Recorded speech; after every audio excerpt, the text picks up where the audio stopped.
एक दिन मानस सरोवर के अन्य हंसों ने राजा के सामने वाराणसी के सरोवर पर जाने की इच्छा व्यक्त की, लेकिन हंसों के राजा समझदार थे।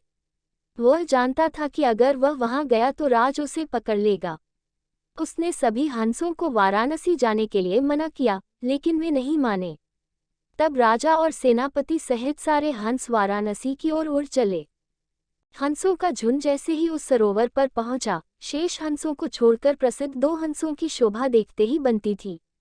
उसकी सोने जैसी चमकीली चोंच, सोने जैसी टांगे और बादलों से भी सफेद पंख सबको अपनी ओर खींच रहे थे। हंसों के आने का समाचार राजा को दिया गया।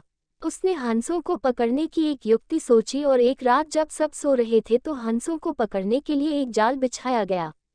अगले दिन जब हंसों का राजा उठा और भ्रमण पर निकला तो वह जाल में फंस गया। उसने तुरंत अन्य सभी हंसों को ऊंची आवाज में उड़ने और अपनी जान बचाने का आदेश दिया। अन्य सभी हंस भाग गए, लेकिन उनके सेनापति सुमुख ने अपने स्वामी को फंसा हुआ देखकर उसे बचाने के लिए वहीं रुक गए। इसी बीच सिपाही हंस को पकड़ने के लिए वहां आ पहुंचा। उसने देखा कि हंसों का राजा जाल में फंसा हुआ है और दूसरा राजा को बचाने के लिए वहीं खड़ा है। सिपाही अपने स्वामी के प्रति हंस की भक्ति से बहुत प्रभावित हुआ और उसने हंसों के राजा को छोड़ दिया।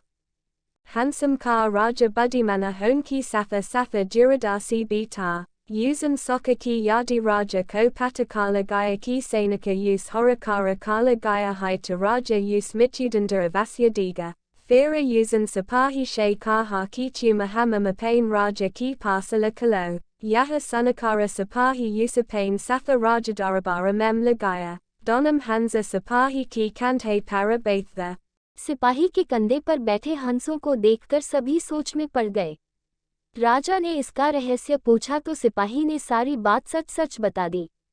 सिपाही की बात सुनकर राजा के साथ साथ सारा दरबार सेनापति के स्वामी के प्रति उसके साहस और भक्ति पर हैरान था और सभी का दिल उसके लिए प्यार से भर गया।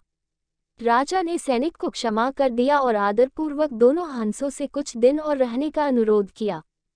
हंस ने राजा का अनुरोध स्वीकार कर लिया और कुछ दिन वहीं रहकर मानस सरोवर को